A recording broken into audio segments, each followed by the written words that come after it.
Thanks very much for coming out this evening. I've got here on slightly false pretenses because I do think that Wales faces, Welsh businesses, Welsh organisations face a shortfall in financial capital. But what I'm going to argue tonight is that the problem is much more than that. We all know the problem is much more than that, and I'm just going to try in this research here to really formalise what the problem is that Wales faces and Welsh organisations face, and I'll come to the difference in those two things a bit later on. What I'm going to present tonight is part of this Research Leave programme of work that I've got. The particular thing I'm looking at now is part of a piece of work I'm doing with the Federation of Small Business Cymru, looking at how can we think about re-engineering our regional economy, our local economies, to be more diverse, to be more kind of integrated, and to be places which are really places, not just economic spaces. So you'll see some of that come through. This is very much a work in progress. There's no kind of results here. There's no numbers. You'd be very happy to hear. And it's really a bit of a thought experiment. But I warn you, I will be giving you some economics. Okay, so a little bit of economics as we go through. And as you'll see, it's fairly high-level stuff, but still, I think, hopefully, quite interesting. Okay, so what's the problem? The usual diagnosis of success or lack of success in the Welsh economy comes down to a lack of things. Okay, so we are often told that Wales doesn't have enough of something. The example I have here is BETS. Are they still called BETS? Economic Development Department of the Welsh Government, looking to fill the financial capital gap with grants, grants, soft loans, other sorts of investments in particularly the SME community in Wales. Those are the ones that tend to be located in Wales in terms of their ownership models as well as their employment, and to help companies who are capital scarce find the capital to develop and grow and become more successful. So that's kind of the most basic and narrow version of the capital gap. And when we think about capital, it's tempting, especially as economists, to think about money. And we do often equate capital with money, and we do so at our peril, because capital is a very multifaceted thing. My latter kind of years have been spent more as an environmental economist than a kind of straight economist, if you like. And you quickly realise that things like natural capital are important. So the fact we have a very high tidal reach in Wales drives Welsh regional prospects, at least potentially. If we have the Severn, it's not money, but it's a way of making money. So we can think about capital not necessarily as cash at hand, but as the mechanisms to allow us to develop prosperity, surpluses, success, if you like, and they can, that capital can come in many forms. This is a quote straight from Wikipedia. But there are a number of capitals we want to talk about tonight to different extents. Financial capital, yes, I've already mentioned. There simply isn't enough investment in Wales, on top of why that might be in a little while.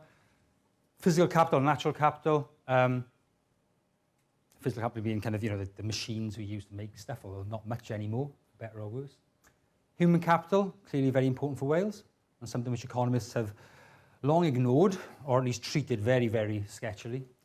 Natural capital and social capital, something else which is,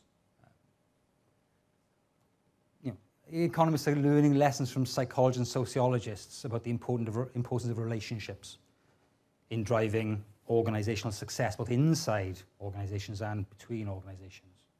Very good work by people like Granavetta talking about the requirements, Rick's done a lot of this sort of stuff, the requirements to build trust and high-value relationships between organisations, between entities, to develop some of the higher value activities and important embedded industries and so on that we really want.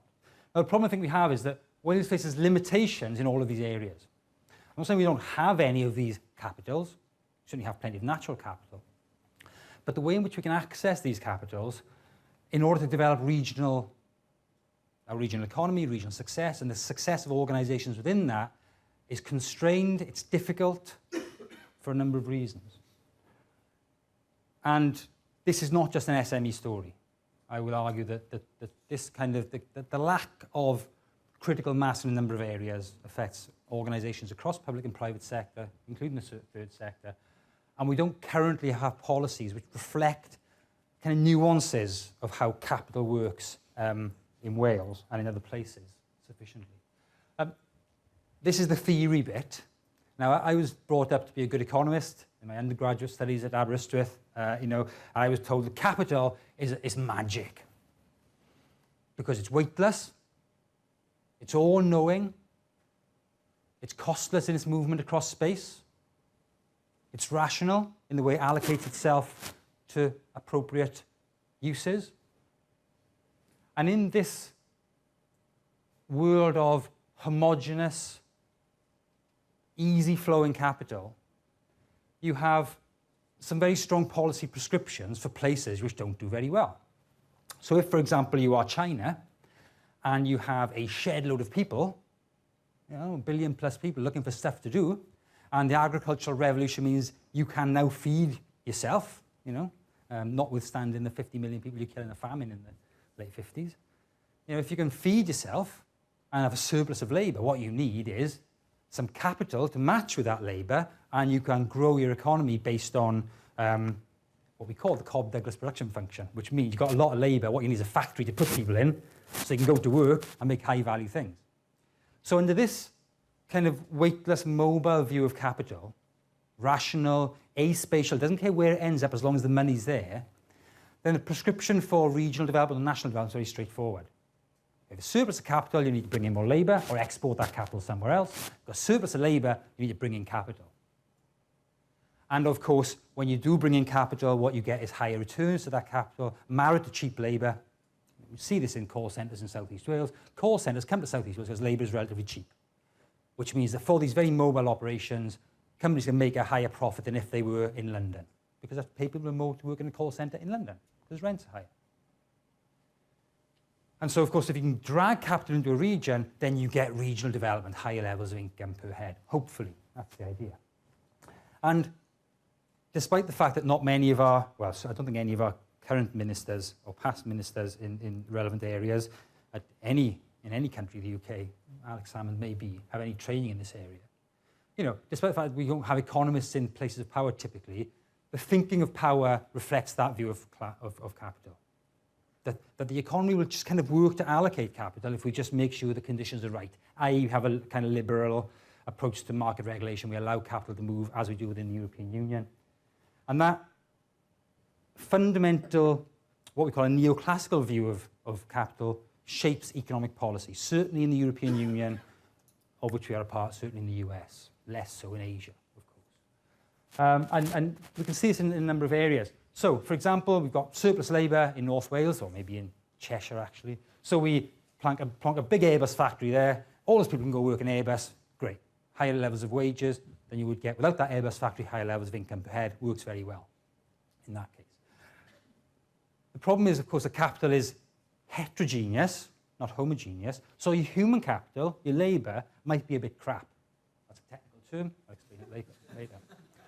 And if you've got human capital that's a bit crap, it doesn't interact well with high-value physical capital. So you might be able to bring in a design company from California to do interesting kind of work designing cars or computers. If you've got a load of unskilled labour in Wales, then you don't have a good match. So another thing you need to do maybe is increase the quality of your capital, your human capital, by increasing the skills level, so those workers can work more productively with other forms of capital, and again, increased levels of wages and income per head. So that's the kind of model that we've had in Wales for the last, well, really since the Second World War, when the branch plants came after the Second World War. Surplus of labour out of the coal fields, the then nationalised industries were brought into Wales in order to kind of mop up that excess labour in, for example, the British steel plant down at Port Talbot. The problem is that this is not how capital actually works. Capital isn't like that at all. Money isn't like that at all. Money is very different to our vision of it as a weightless, mobile, rational kind of tool with which you can even out economic development opportunities.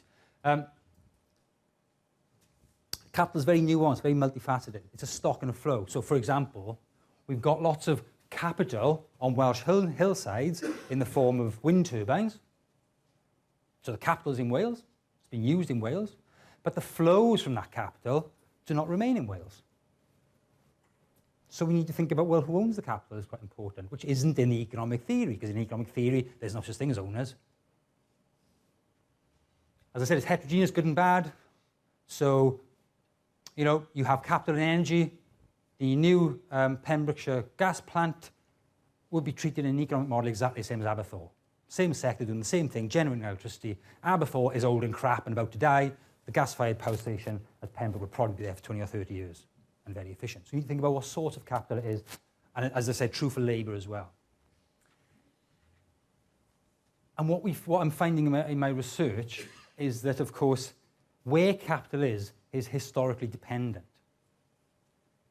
In the same way in which we have to import capital from outside of Wales to build wind turbines, or whatever your kind of investment of choice is, the same truths were extant in the early 19th century in the coal industry. The majority, leaving aside the local entrepreneurs who were very important, the vast majority of capital coming in to run the mines, to open the mines and build that industry up was outside of Wales. And of course, the unsaid thing here is that the capital is typically in London for us, or Paris for, if I was saying this in France. Germany is slightly different because it's more polycentric. And so what we see is capital behaves differently in different places. If you're at the periphery, capital is slippery. It comes in, it leaves again. Okay, so you might have capital come in, build a plant making TVs, might stay for 20 or 30 years, then goes again. You have capital in the City of London. The capital inherent in the City of London has been there really since 1650. The coffee houses, the Boswell kind of frequented, and James Hook frequented when he was doing his theory on the boinginess of springs, which I remember from A levels. That was James Hook, wasn't it? Boinginess of springs, I think. That's what the paper was called. And Samuel Pepys and Wren. That City of London Square has held onto its capital, its ability to generate wealth, if you like, for getting on for 400 years, if not longer, in fact. So we need to think about how capital behaves in different places. And of course, it's a social construct. Capital is not objective. There is no real capital in water in Wales because the UK government tells us we're not allowed to sell water to England. So there's no water industry in Wales in terms of exports because it's illegal under the Government of Wales Act to export water for money. So capital is constrained, and it's constrained in a way which maybe doesn't help peripheral places and maybe speaks to generating more wealth in core places. So what I'm arguing in my wider research, not really going to talk about too much tonight, is that the prosperity of places depends on their neighbours. We cannot look at regions or nations in isolation. Singapore is rich, not just because Singaporeans are entrepreneurial and well-educated and go ahead, although they are all those things. It's rich because Singapore sits at the heart of an East Asian economy, which is rapidly becoming the largest in the world. And the relationships between economies drive the prospects of those economies, I would argue, as much as, if not more than, the inherent factors of production, the inherent resources of the economies in question. Examples of this. Right, what do I mean? What the hell is he talking about? Blah, blah, blah, blah, blah, theory. Right. This is a graph of graduate movement in the UK, done by some colleagues of mine from Reading, I think, at the time when they wrote it, Reading and Otago. And you can see that if you are a well-educated young person coming out of university after your undergraduate degree, all thrusting and ready to be dynamic, I remember being like that. It was a long time ago. Then I went to a county council to do it for 10 years, and that just did it for me in terms of thrusting dynamism. You can see that there are only 3 regions which attract the best and brightest of UK youth. And they are East of England, London, and the South East. And every other UK region loses all right, I think Brummies must get a nosebleed if they go too far, so they just kind of tend to stay more or less where they are. But you can see that if you have, and this graph would be true of, I apologize, I haven't got the year on this, I think it's 2010-11, but this would be true of any year of the last 30. If you have a constant brain drain from your economy towards the already rich part of your nation, in our case, or nation state at least, then you have to understand the driving force of this. We're only just beginning to understand it, and understand the impact that has on your economy before you can start to think about how you make your economy successful. And how is this relevant? What unites all those players? The rugby players? Yeah, any Welsh jerseys there? Some of them come back now because they got a nosebleed in France, but in some ways. But, Welsh rugby is on its arse because we're next door to England and France. And particularly because we're next door to England and France in an economic structure which allows the free movement of labour. Welsh rugby would not be on its arse if we did not allow, which we're not allowed to do, but if not allow players to leave, then we'd be able to pay these people half as much. The game would be solvent in Wales. Ticket prices would come down. More people would go to Wales matches and club matches. You might argue to have a lower standard of rugby competitive to the rest of Europe, but the internal workings of the game in Wales are fatally undermined by the existence of larger, richer neighbours.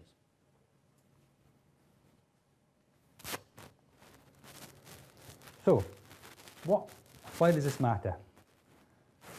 A little bit more theory. This was studied quite extensively by somebody called Gunnar Myrdal, who got a Nobel Prize for his efforts eventually.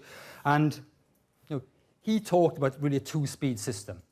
So once you get the initial shock, in our case maybe a bigger, richer neighbour that not only do you lose your kind of best and brightest to, but it reciprocates by investing in our in our case, natural resources, because largely all we have left are natural resources, all we ever had is natural resources, arguably. Then in the periphery, and particularly in the periphery of the peripheries, so the upper valleys in this case, you get a horrible vicious circle where you get selective outmigration, a weakening of economic demand because the people who are left behind are on benefits or they're low paid, a further round of businesses leaving, which makes it even less attractive to people living there to stay, so the people who can move do in ever-increasing numbers, and you go like this. And this was 1957, Myrdal wrote about this.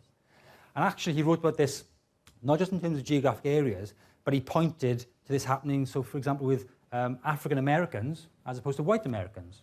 The same issue, once you get a reputation, black people, oh, they're lazy. Yeah, they're feckless. You want to hire them. Then less black Americans get hired, so unemployment rates are higher, so people point to the unemployment rate of black Americans and say, well, see how lazy they are? And none of them are in work. So you can see how this divergent equilibria might happen in a number of different aspects. And I would argue, and I have to be really careful here in how I argue this, that this vicious circle extends beyond the formal economy. I've had the pleasure of working in Wales in this sort of stuff since 1990, and I had the pleasure of dealing in the first 7 years of that with the Welsh office. Now, it has certainly got better since then. I would not want the Welsh office back. Anybody want the Welsh office back? But I'm not sure you would argue that the Welsh government and the civil service in Wales, for no fault of any of its members, is a beacon and a bastion of good government, leading the world in efficient management of its economy and its civic society. Why? Well, look what happened in '99. How many MPs came back from Westminster to become AMs? I mean, there was at least one that was forced, because he was our first minister for a while. But you can see within, in that case, the Labour Party, London was where it was at. Much less true of Scotland, which had a critical mass of its own. So what you get is, and Kevin Morgan has pointed this out, Wales has half as many procurement officers, qualified procurement officers per head as England. Half as many per head. So is it any wonder we can't sort sustainable procurement or local procurement? You know, I've been at innumerable events. My least favourite thing is being at a number of events on a Tuesday looking at the green economy and green growth Wales and place development 2 days before our minister announced the M4. You know, now it's not the M4 is necessarily a bad decision, but the way in which the decision is made is emblematic of a government which, frankly, is struggling to keep all of its houses in order, let alone moving on to do higher value things. You can argue that's because we haven't got enough AMs, and that's for another night. And of course, then back to the real economy, if you like, we see a low-skill equilibrium, particularly in our SMEs. And I'll explain why I'm talking about SMEs, particularly here, where you have depressed economic demand across much of Wales. You've got depressed economic demand. What is the point of an SME training up its workforce to be higher skilled, higher qualified, if you don't have the economic demand to make that money back, to make that investment back? So you're in a horrible low-skill equilibrium. It's very difficult to get out of, which depresses skills, depresses productivity, and depresses investment. So in Wales, we have a level of, as I said, market demand lower than our population share from households, because we're badly paid and not that many of us are in work relative to other regions. We do not demand high-value and innovative people, products, and processes because we don't have sufficient activities which require the input of high-level, high-value brains, and we can't pay them. And you know, this is only anecdotal, it's only my personal experience, but some really good people I know who went into the Welsh Government or the civil service had their corners knocked off pretty quick to become effective civil servants, i.e. don't take any risks, stay in your box, do your job, move up slowly, you'll be fine. There's no mileage in taking risks. And the problem is, everybody else knows this. Anybody who thinks about Wales at all, not that many of them, has this impression of us. And you know what? It's largely true. And I wish it wasn't. It's largely true. And what this means is when companies are looking to invest in Wales, they are not looking to invest here to chase markets. Nobody comes to Wales to sell stuff to the Welsh people outside of Tesco's. What companies do is come to Wales seeking resources. Now, in some cases, that is relatively inexpensive labour, you know, with a nice accent, with reasonably good or good interpersonal skills. Admiral has made it, you know, to be fair to Admiral, become a really important, very well embedded and you know, genuinely engaged company from outside, you know, from outside an early stage from London.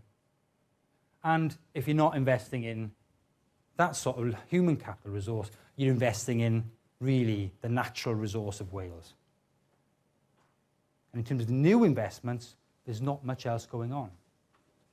Resource-seeking investments in peripheries tend to have problematic consequences. So, because peripheries are different, we don't have much in the way of economic mass. When companies get here to, you know, to build a wind farm, to build a gas-fired power station, to build a nuclear power station, they find they can't get the products and services they need locally. There simply aren't enough companies, not enough SMEs, not enough qualified people, so they start to bring them in from outside. Peripatetic workers, you know. If we build Wilfa Newydd, how many people building Wilfa Newydd will have Scouse accents? A significant proportion. And they probably mostly go home at the end of the day, end of the shift. Because at the periphery, you don't have the critical economic mass to sustain the kind of web of supply chain support and companies that you might need. And what we found in our research on energy, I mean, this is quite a lot about energy, that's what I do, is that you get this idea of enclave industries. So industries which have a very specific purpose in the region, they come in to get the wind, say, talk about onshore wind, and they leave the wind, don't pay for the wind, obviously pay a rent on the ground, and the Welsh Government gets tens of millions of pounds from the rent on the ground, and they leave in some labour to build and maintain it, but they don't want anything else. They are never embedded into the Welsh economy. Now, this is not always true. You can look at aerospace, for example, steel, as examples of industries who have been here for decades and generations. I say often as part of a originally nationalised kind of industry investment, who have built those webs. Unfortunately, those are the industries we're losing. And the new industries coming in tend to be more like this idea of enclave industries. They come in seeking a particular resource, they extract that resource, and then when it's gone, they're gone. And you know what we've seen, what you see argued in terms of the developing world is that we've got a very resource-based economy, much of Africa, for example, some of South America, you get lower quality institutions, lower quality governance, because the kind of monotheic nature of your economy does not give you sufficient diversity to encourage a well-developed civic polity, if you like. And if you look at Wales compared to Scotland, you know, the fact we don't have any newspapers, for example, you know, off the top of my head, we don't have a media in Wales, which is Welsh at all. That tells you something about the economy's ability to sustain, if you like, societal activities. So when I talk about institutions, I'm not just talking about the Welsh Government, I'm talking about the institution quality across Wales is problematic. Present building accepted, of course. So, what's the problem? Well, not much longer now. Wales is poor, and that poverty builds on itself because we're seen as a poor place to do business. Great story I have, which I keep telling about, a solar PV manufacturer in, I think it's based in Torfaen, who went to get 3 million quid from venture capitalists in London. They said, you've got a great business, you've got a really good product, fits were still high at the time, it's a really good business model, and we will give you 3 million quid the minute you move to Reading. Because we ain't investing in Wales. And that perception hardens, develops. And investment comes seeking specific resources for specific reasons. It's not coming to find a home in Wales, it's coming to usually take stuff out of Wales. And so the capital gap is for the Welsh, not for those in Wales. You know, RWE have no problem finding capital to build power stations or wind turbines. Airbus have no problem finding capital to build the next generation of wings. It is organisations whose prospects depend critically on the health of the Welsh economy, i.e. those headquartered here, Admiral aside, whose markets are local, who are therefore, you know, as Dylan Jones-Evans has shown with his work, and other people have shown before him, who have a harder job of finding investment because they are seen as operating in a very vulnerable market. So, what can be done? As Lenin said, what is to be done?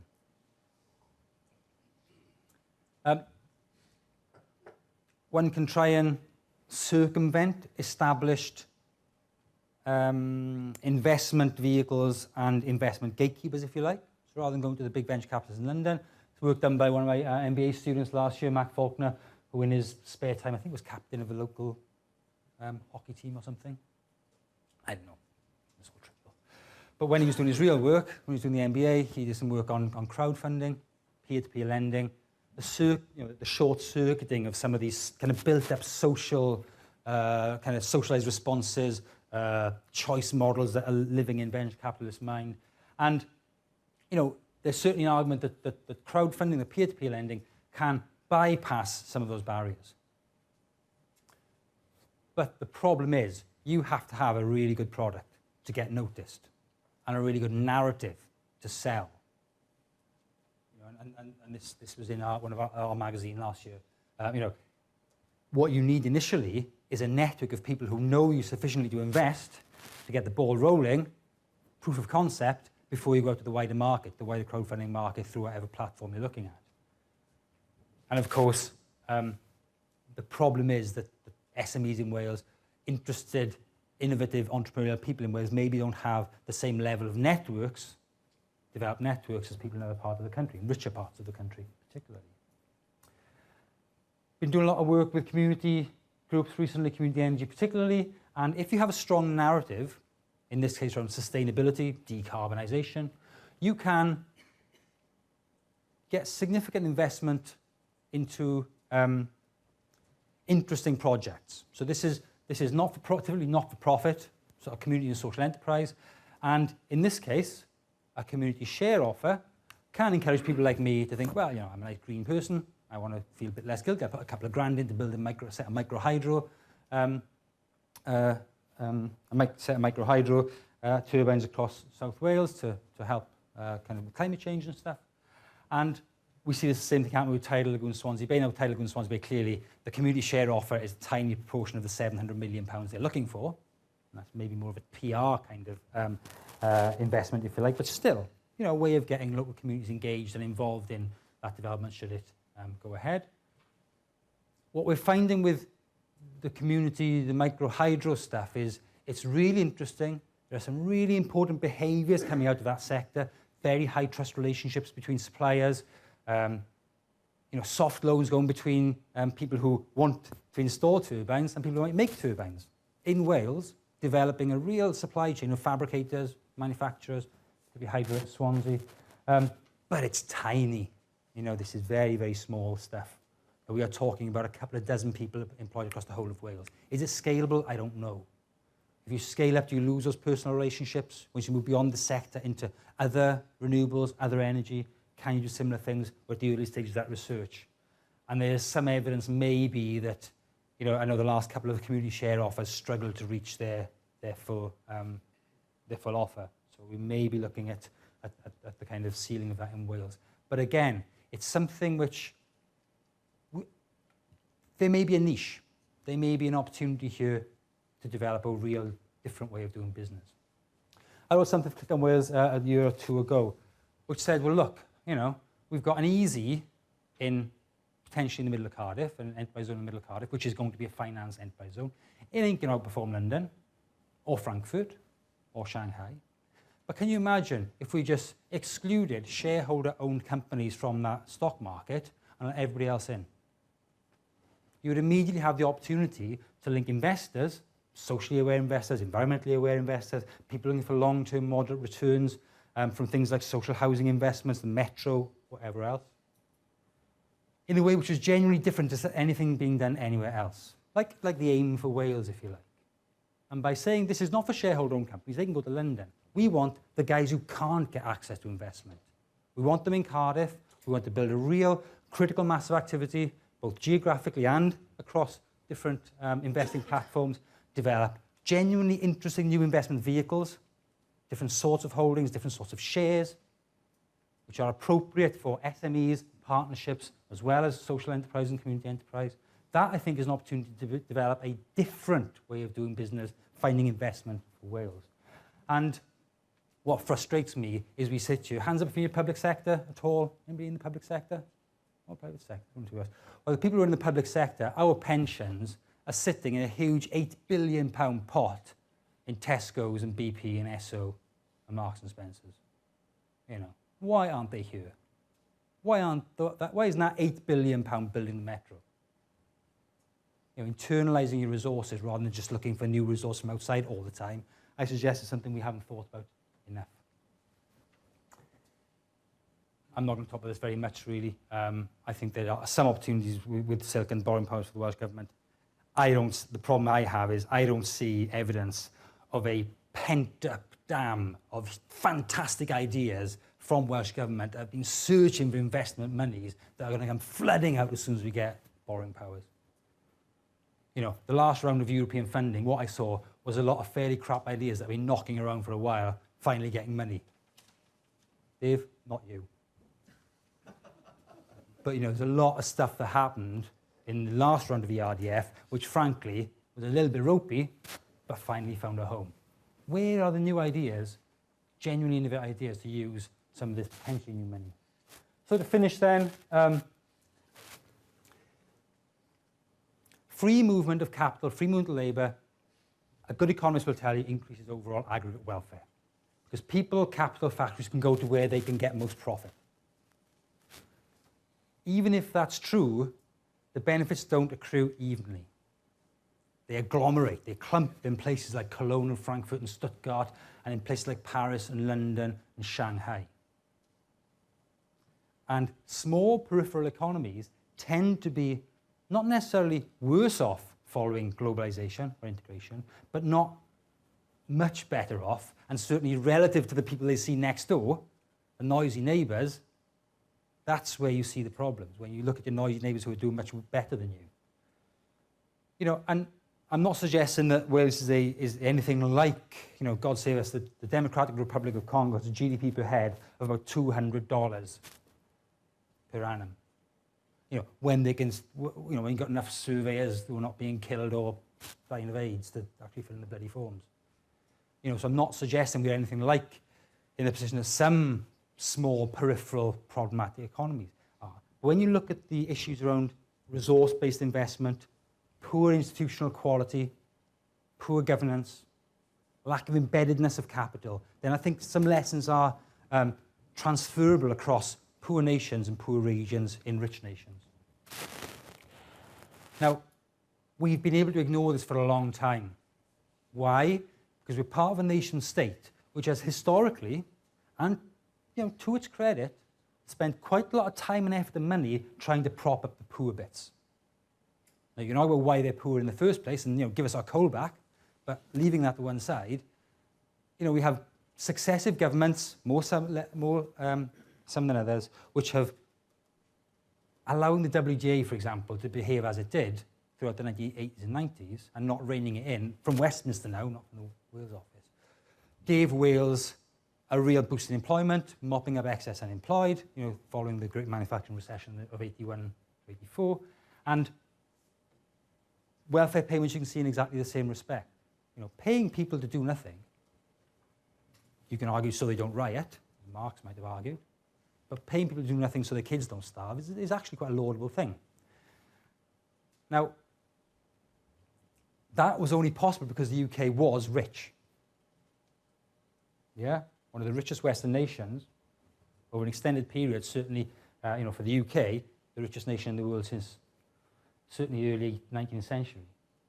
But it's a devil's bargain, because if we rely on external capital to be coming in all the time, whether it's in the form of mobile investments, whether it's in the form of welfare payments, EU, CAP, whatever, if you are reliant on that drip, drip, drip of incoming money, you will never develop an economy which is properly sustainable. Or not sustainable is a bad word, viable is the word I'm looking for, not sustainable. You can't develop a viable economy if you are dependent on all these inflows. And of course, the problem is Britain can't afford us anymore. You know, we've seen the way in which, it's not explicitly said, but certainly since 2010, the government in Westminster has been saying, not very well hidden, you know what, we can't afford the poor anymore. We can't afford the poor anymore. And, you know, I suspect if Scotland had gone its own way, then much more quickly they would have been saying we can't afford Wales anymore. It's all up in the air in terms of what the settlement will be with Scotland staying. But you know, the slow collapse of the consumerist model in the West, you know, the pathetic economic growth we've seen since 2007, the fall year on year in real wages, median real wages since 2009, 6 years now of people, the average person getting poorer every year. The dominance of capital, so money, you know, what Piketty said about money, you know, increasingly washing up with already rich people and not staying in the country where it can be taxed, but leaving, you know, affecting the government's bottom line significantly, means that, together with the fact that we're all getting very old and not working much longer, I'm going to be on my last legs by about 7, in fact. I'm not going to get to 65, I'm 68. You know, Wales is going to become a liability that the UK can't afford.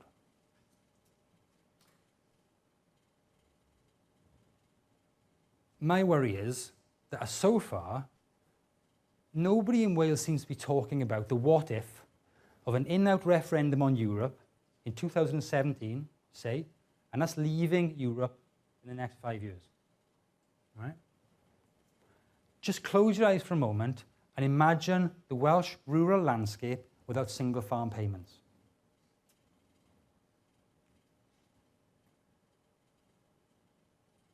You without ERDF, whatever you think of it, £1.3 billion, or whatever it was over 7 years, without ESF, think about how likely it is that a Westminster government outside of the EU would step in at anything like the level that the EU does to support peripheral economies.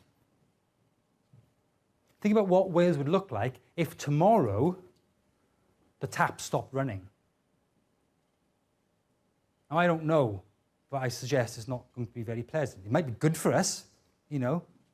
It might be a kill or cure, but in the short run, we've had some very significant change management to undertake in the Welsh economy.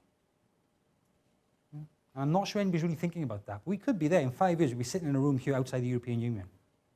And with the entirety of the Welsh rural landscape effectively insolvent. That's quite scary. You know farmers, you know what they're like? Any farmers in? You know what farmers are like? They're not quite as bad as the French, but... So, you know, in terms of solutions, I've talked about some already, but these are just some words that I've thrown up there because of what I'm thinking of. And, you know, if I had to say one thing, it's we need to be much more radical. You know, we cannot plod down the same path as trying to be England light, or Scotland light even. Because if we do, we'll just end up carrying on being a bit crap, carrying on taking the handouts until they stop. Thank you very much.